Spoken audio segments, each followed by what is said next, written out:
Hi guys, welcome back to my channel. Today I'm going to be filming a super exciting video. I'm going to be talking about everything that you may need to know about William & Mary. So whether you are an incoming freshman or you're deciding which school to go to, I hope that my video can give you guys some insight on whether or not you want to come to my school. And I hope you guys learn a lot from this video. So with that being said, let's jump right in. I'm going to be telling you guys 7 main things about William & Mary that I think that you guys need to know before you come. We're going to be going through what orientation is like, places at William & Mary, what your classes and professors will be like, what party culture is like at William & Mary, what the dorms are like at William & Mary, what the people are like at William & Mary, and what the athletics are like at William & Mary. Let's go ahead and start off with what orientation is like. So orientation at William & Mary is done about an hour after you move into your dorm, up until the day before your classes begin. It's about 4 days long-ish, and it's done with your entire hall. So once you move in, you're going to become super close with your hall, and you're going to become really good friends with them, and you're going to meet some really great friends too. Orientation is done through your orientation aides, and these are people that wear these bright neon yellow shirts. I'll try to put a clip in right here for you guys to see. But your orientation aides are going to be people that are going to be bringing you through orientation. They're going to be walking you through the campus. They're going to be telling you what William & Mary is like. They're going to be role models for you guys to talk to count on. And ultimately, these are going to be people that you can trust and come back and talk to even after your orientation is over, even after the year is over. You're still going to be really close to these people. I had 3 orientation aides, and I'm still pretty close with all of them, and they were really, really great. My entire hall loves them. We all got super, super close, and if I didn't have them at William & Mary, my experience probably would have been a lot different. Basically, you're going to love your orientation aides, you're going to become super close with them, and you're probably going to want to be one yourself at some point at your career at William & Mary. Secondly, orientation is going to feel so long. I promise you, the days are from like 6 a.m. anywhere to like 9 or 10 p.m. depending on the day, sometimes earlier. There are certain things you do at night. There's like late night at the rec. I'll put a little clip in here of it. And you listen to a bunch of lectures or stuff about books. There's mental awareness stuff, and you're not going to want to sit at these lectures by any means. I promise you, they're really long and not that fun, and I remember complaining about how much I hated it. You really don't have a lot of free time during orientation at all. You're kind of stuck to a really rigid schedule, but I promise you, once it's over, you're going to be so thankful that you did it, even though you're going to hate it in the moment. You're going to learn all about the campus. You're going to meet so many great people. You're going to learn about the resources that you have on campus, what it's like to be part of the tribe. You're going to be with your entire freshman class, and you're really just going to feel really welcomed, I promise. You're going to hear a lot of people speak to you. You're going to be in small group activities. You're going to be doing a lot of stuff during these 4 days, and you're going to feel absolutely exhausted after, I promise. But you're going to be so thankful that you did it, and it's really a great way to be welcomed into the tribe. The best part of orientation is once it's over, and let me tell you, once it's over, you get to go through convocation. And convocation is such a classic thing at William & Mary. It's such a great time. Basically, everyone gets all dressed up. I think it's after your first day of classes at night at the end. And everyone gets all dressed up in dresses, and you take pictures and stuff like that. And then you sit down in your rows, and you listen to the president speak, and you listen to the provost speak, and some other people. And this all happens right outside of the historic Wren building. Hi, Elaine, if you're watching, the historic Wren building. But it's like the pride and joy of William & Mary. It's the oldest building, and it all happens right there. So you're going to be sitting in rows, you're listening to people speak, and then once it's over, you're going to be walking through the Wren building, signifying that now you are a part of the tribe. And on the other side waiting for you is every single student at William & Mary. Sophomores, juniors, seniors, some alumni, there's gonna be professors, and they line up in 2 rows, and you're in 2 rows, and you have about 1 million high fives coming at you all the way down through the Wren building, down the sunken gardens. It's honestly such a welcoming time. You have so much fun. You're constantly high-fiving people. People have posters saying, welcome to the tribe, we're so happy to have you.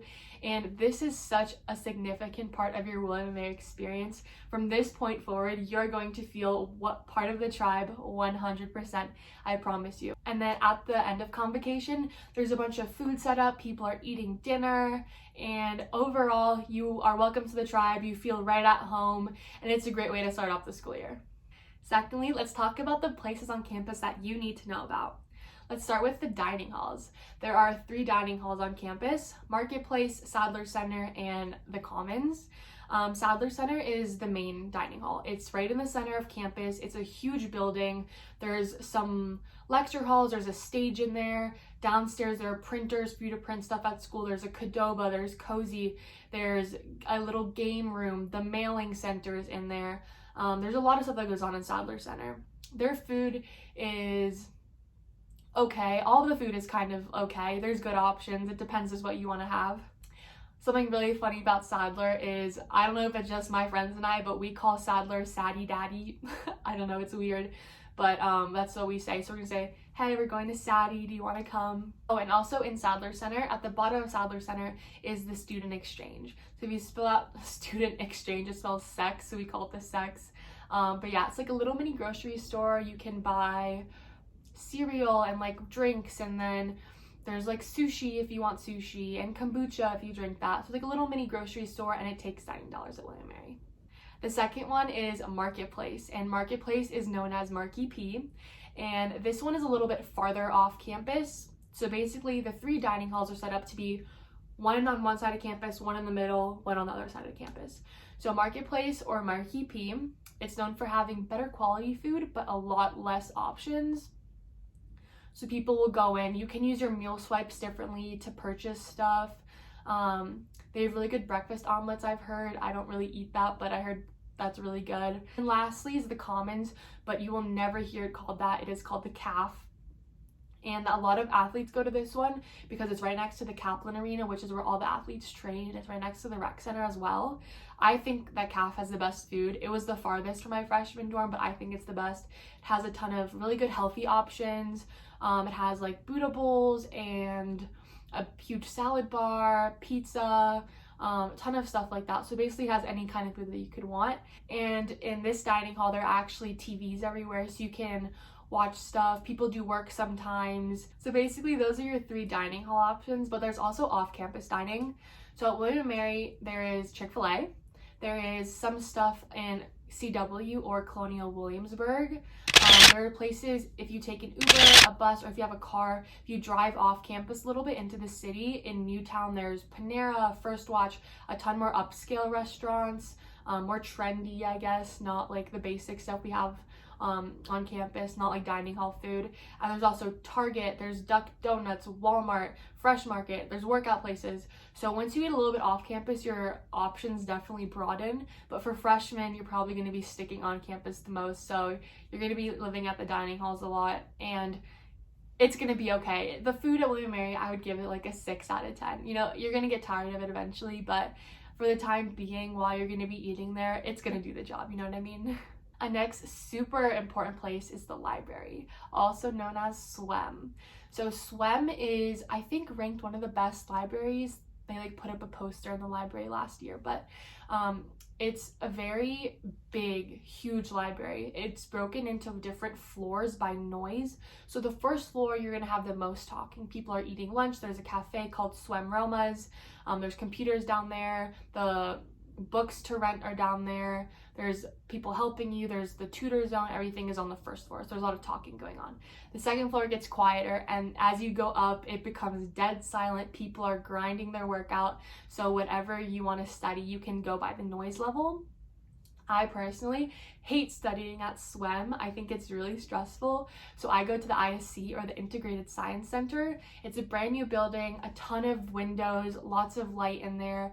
They also have these little private study rooms with couches in them. So my friends and I go to nap in there sometimes if we get tired of studying and we just need a little rest. But I think the ISC is the best place to study. It's one of the newest buildings on campus as well. It's all of the science majors, so all of your big lectures, your labs, research places, all that is going to be in ISC. And there's also a Starbucks in ISC, so you can use your dining dollars to buy a coffee before you go study there.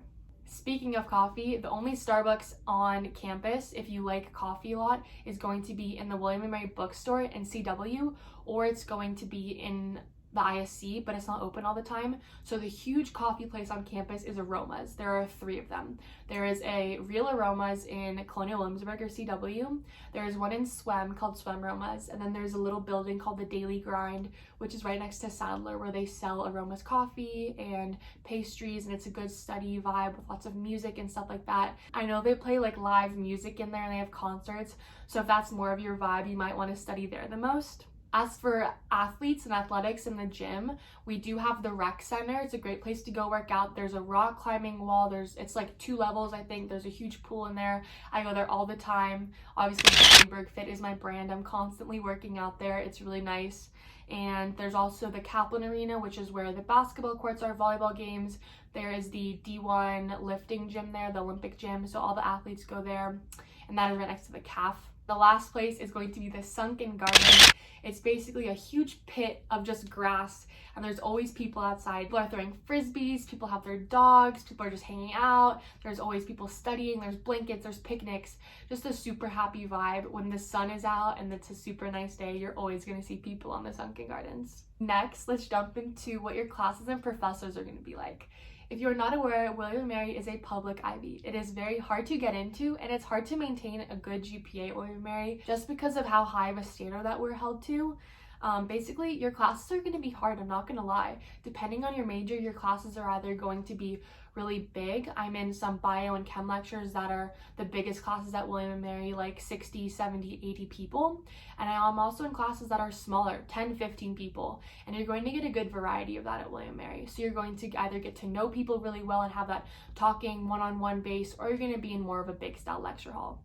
That being said, your professors are not going to go easy on you by any means. I have some professors that don't round grades at all. So if I have an 89.5, that's a B+, that doesn't round up. So that's something to keep in mind if you want to come to William & Mary.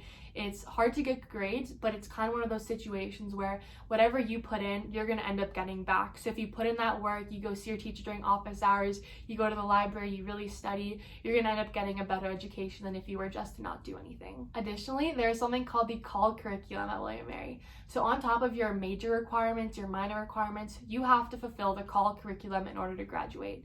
Your freshman year, you have the Call 100 and 150, which are writing seminars and group-based project seminars. Your sophomore year, you have your Call 200, and there's 3 of them. ALV, Arts, Letters, Values, NQR, Numbers, Quantitative Reasoning, and CSI, which is, I think, a science-based one. I'm not really sure. I don't remember, but you have to fulfill all 3 of those. Your junior year, you have your Call 300, and that is generally fulfilled by traveling abroad. So you're going to go abroad, learn about the world, see global stuff, and then that's how you fulfill that one. And your Call 400 is your senior year, and that's going to be fulfilled through research.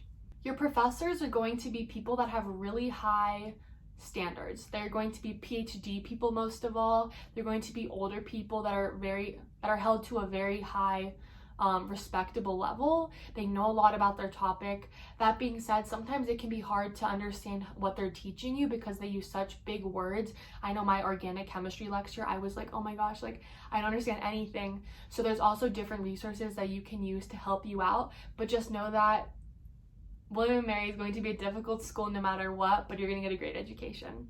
Lastly, just going along with that, it is a hard school. It's a public Ivy. There is stress culture at William & Mary. We try so hard to have so many resources for you to be able to get out your stress and go talk to people. There's the wellness center and all this stuff. But at the end of the day, people are in the library for like 12 hours a day, sometimes studying, and it's just going to end up depending on what kind of person you are, what your work ethic is, how long you want to study, and all of that. Next, let's talk about the people that you're going to meet at William & Mary. First of all, William & Mary is a very, very, very small student base. I think it's about 9,000 students total and like 7,000 undergrad. So it's really small. Your classes are going to be small, like I said. You're going to be passing people you know constantly. You're going to make really close friends that you're going to see all the time.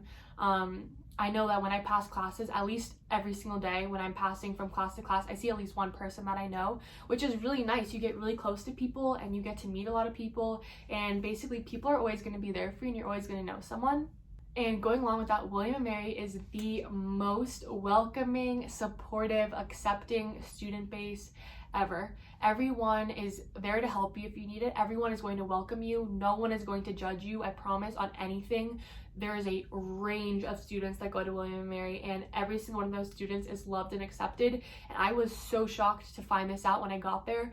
But the second you walk in and the second you get into orientation, you realize truly how welcoming everyone is at William & Mary, and you're going to learn to also act like that and just be super nice to everyone and be willing to help anyone if anyone needs it. And that's just part of the stereotypic like personality of the students at William & Mary.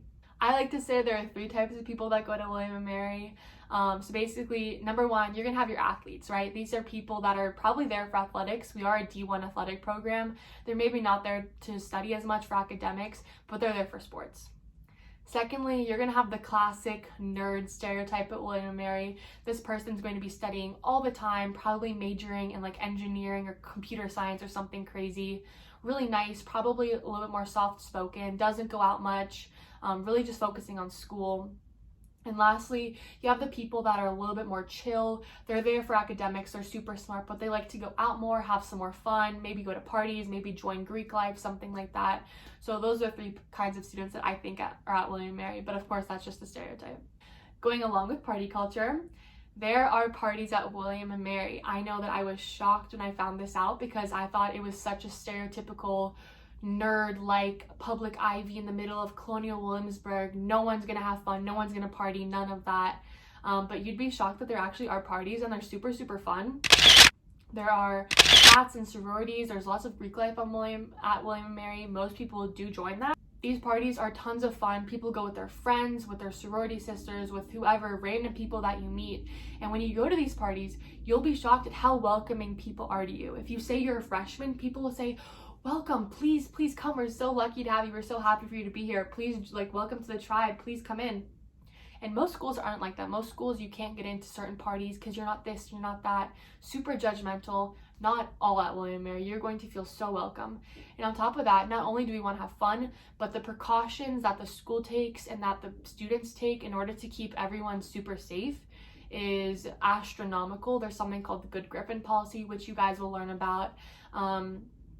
And basically everyone is there to have a good time, to be nice, to welcome everyone, but you're also going to be safe at the end of the day, and there's going to be people there to help you if you need it. Going along with that, there is never any pressure to do anything that you don't want to do. If you want to go out with your friends to have a good time, do that. If you want to partake in other activities, do that. You're never going to feel pressure to do anything at William & Mary. I promise you, none of my friends have ever felt that, and that's such a good thing about this school, that you can have fun and be free and express yourself without feeling like you have to be someone or fit in, and you have to do this in order to fit in, or you have to do this in order to fit in. You're never going to feel that at William & Mary. Next, let's jump into the athletic program at William & Mary. A lot of schools have tailgating and game days as the biggest thing at their school, and you will not find that at William & Mary by any means. Athletics are not a huge priority. The only people that really tailgate are alumni and parents that come back and want to rep the tribe. That being said, I think I went to one football game and a couple basketball games.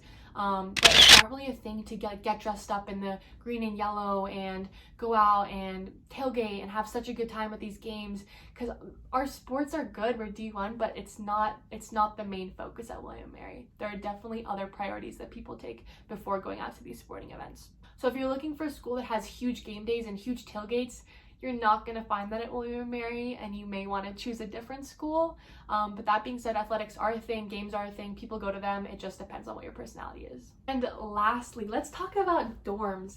The dorms at William & Mary are very, very historic. Freshman dorms especially. My dorm was very hot. I had 2 fans, my roommate and I each had one. There are no elevators in the dorms, in the freshman dorms at least. You have to carry your stuff up and down when you're moving in. Super, super colonial. It's all wooden. The buildings look old on the outside, but honestly, that's just part of being a part of the tribe. Every freshman has to go through it, and you end up loving it and getting used to it, especially once you get past the summer heat and all that humidity and all that stuff. the winters are going to be much better, I promise. I'll insert some pictures of my dorm here. Since during orientation, you do everything with your dorm hall, you are all going to become very close and you're all going to know each other very well. Whether you're friends with everyone on your floor or not, you're all going to know each other very well and you're all probably going to want to help each other when you can, whether or not. My hall had this huge group chat. We would text, hey, your laundry is done. Hey, this is going on tonight. Hey, this is going on tonight. And your RAs do a good job at trying to get everyone to come together to do stuff. Also, at William & Mary now, freshmen and sophomores have to stay on campus. So once you deal through your freshman year and you want to move off campus, unfortunately you have to stay a second year. But I promise you the dorms are much better. I'm a rising sophomore and the dorms are going to be much better. Upperclassmen have way better choices. There's AC in all the buildings. They're a lot newer. So it just depends what you're gonna get. Honestly, there's like a lottery system on how they do it, which you guys will see when you come or when you're applying for your dorms as freshmen. Lastly, I wanted to go through some extra stuff at William & Mary. So once you guys get your tribe ID or your student ID card, you're going to have a student number, which you need to know. Everyone's going to need to know that. Your ID is going to act as your dorm access key into any building. It's going to unlock any building. It's going to be your meal swipe, dining dollars, all that stuff. So always have your ID with you at all times. Additionally, William & Mary uses Blackboard for school, so all your classes are going to be posted on Blackboard, and then there's going to be something called Banner and My W&M, which you guys are going to be using to sign up for classes, check your transcript, and all that stuff. The process of signing up for classes can be really stressful, and a lot of the time Banner crashes because everyone is logging on at once, so be patient. I know a lot of us struggle with it. I did as well. But the first time you register for your classes, you're going to be with your orientation aides during orientation, so you're all going to be struggling through it together. So don't stress too much. It's going to end up being okay, I promise. You're also going to have a pre-major advisor and then a major advisor, and these people are going to help you go down the right track, pick classes that you need to take, and help you graduate when you need to. And here are a couple of things that you need to bring if you come to William & Mary. You definitely need rain boots and an umbrella and a rain jacket. It's basically the swamp, so have that on hand 100%. I had a bike, but I didn't use it. Honestly, my friend used it more than I did. It's such a small campus, you don't really need it, but if you want one, you can definitely bring one. For freshmen, bring fans, please. Oh my gosh, you are going to be dying in the summer. It is so hot. So definitely bring fans, bring all that stuff so you can keep yourself cool and sane in your dorm room. Alright guys, that is it for my video today. I hope you guys learned about William & Mary, and if you are an incoming freshman and you decide to join the tribe, welcome to the tribe. I will see you on campus. If you have any questions that I didn't answer, feel free to leave them down below or shoot me a DM. My Instagram is at Gabi Burgin, and I hope you guys have such an amazing day. Thank you for watching my video. Like and subscribe to see more about my life, and I will see you in the next one. Bye.